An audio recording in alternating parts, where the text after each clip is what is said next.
What is up there, friends and RC family? My name is Alec from High Noon Hobbies. If you are new to this channel, I very much appreciate you taking the time to check it out. I don't know how you got here, but I'm glad you're here now. I hope that you'll stick around, watch this video, and see if it's worth your while, and if it is, maybe even consider subscribing so I can say to you, if you aren't new here, welcome back for yet another Friday upload. As you can see, we are out here in the beautiful Little Moab, Utah, and I am just trying to get through the rest of this Premier Northern Qualifier footage. So we're going to take a look at a few more runs here. Two pretty clean runs, actually, on course number 2. So if you're familiar with the courses that we set up here, or rather, if you aren't familiar with the courses that we set up here, course number 1 was a bit more of a long course. It was an 8-minute course, and some of the obstacles were more just trying to get from gate to gate because of the distance between them, and it was going through a bit of a wash that had some nasty boulders and whatnot. This course number 2, was more, and we're about to see Tyson, ooh, just barely tap that cone. But this course was a little bit more technical, as you can tell. It's a bit shorter. This was up on the top of the White Rocks area that we like to set up, well, more technical courses. So today we're taking a look at Tyson down from the St. George or the southern Utah area, and he is running his G-Shot. If you haven't seen this truck before, you might not be following, but I think you probably should follow West Desert Wheeler, or Logan from West Desert Wheeler. He's got a RC Crawlin channel as well, and I do appreciate him shouting me out in one of his previous videos, letting everyone on his channel know that I am also doing coverage on these championships or these competition series that we're doing leading up to the championship down in Cedar City here in Utah. But he's doing the same thing. He's also covering these some of these cool, or some of the runs that he thinks are more interesting to watch. So definitely go check out West Desert Wheeler if you want to see even more content from the Northern versus Southern Utah RC Crawlin Shootout. But Tyson's G-Shot here, a very, very capable rig. This rig, the thing that is kind of the main standout to me about this rig is just how much overdrive Tyson runs. This is something that is pretty well known if you've hung out with him at all. You will probably notice that his rig, this particular rig, runs just an absolutely obtuse amount of overdrive. So Tyson claims that it's maybe somewhere in the 70% range.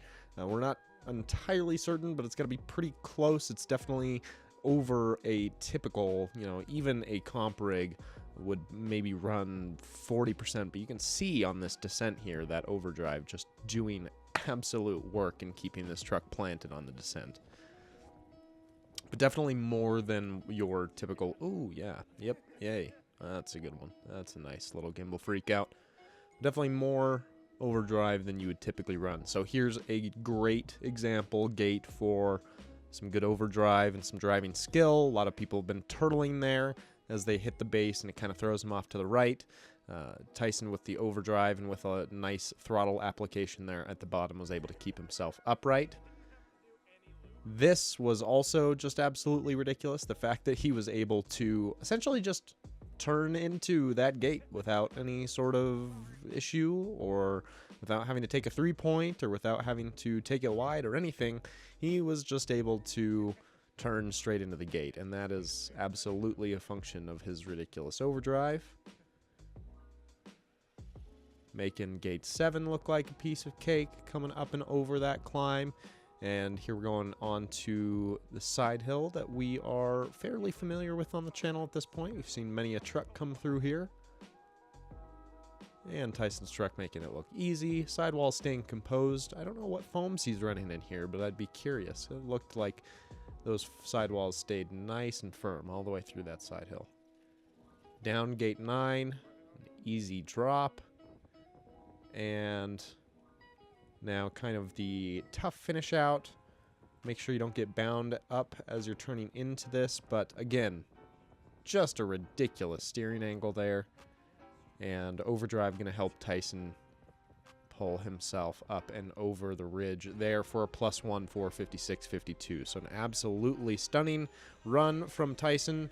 Great driving and a well set up rig. Now we're going to take a look here at Casey. He's from up north in the Park City region. And Casey's actually running a chassis that we haven't covered here on the channel before. I don't know how many people are familiar with these, but this is a Geisha, I want to say. Geisha? I don't know how to pronounce it, so I'm hoping I'm pronouncing it correctly. It's a Geisha Racing chassis, which comes from Japan, if I'm not mistaken. But look at him hanging tire there. That is some absolutely incredible low center of gravity. Perfect clearance of that gate. Just describing to him what he's got to do to come down this ledge, hanging tire again.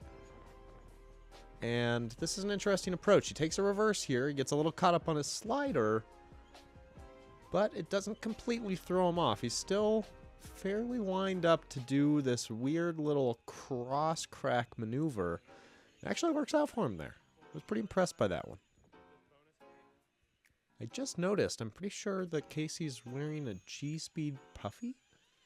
I didn't even know that was a thing. I'm going to have to look at that closer.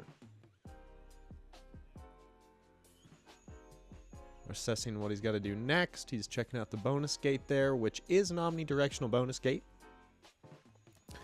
But he decides, like most of the competitors that have gone through here, he's going to hit this gate number 4 before he hits the bonus.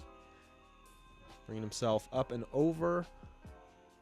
Just based off of what I'm seeing, it doesn't look like Casey's running a ton of overdrive himself, but he really made that overhang look, well, pretty dang easy. The approach angle on the truck obviously is fantastic, but I think he really just finessed the angle, the approach angle on that ledge, and really just got himself lined up well for it. So he's going to take the bonus down like other competitors have, although he entered it a bit high and to the left, which I haven't seen as many competitors do. Ended up working out for him, but that could have gone south for sure. He used a reverse during his free fall, which, as far as I understand by the rules, a reverse while you're in free fall, just to kind of try to right yourself, does not actually technically count as a reverse. Another nice controlled descent and great application of throttle at the bottom of that little descent. Casey also not turtling like we've seen other competitors do. But this is actually where Casey's sticking point was, unfortunately. And I think this was just an error in judgment where he's taking a lot of little backups here to try to get himself squared up to this gate and not hit the cone. If we look at Tyson's run here, Tyson squared up to it much earlier. And so I think Casey's problem there was him just taking those smaller backups. I think if he maybe took one big reset backup and came in a little bit more from his passenger side, it would have worked out better for him. Hanging the rear tire now. Interesting droop setup on this rig as well.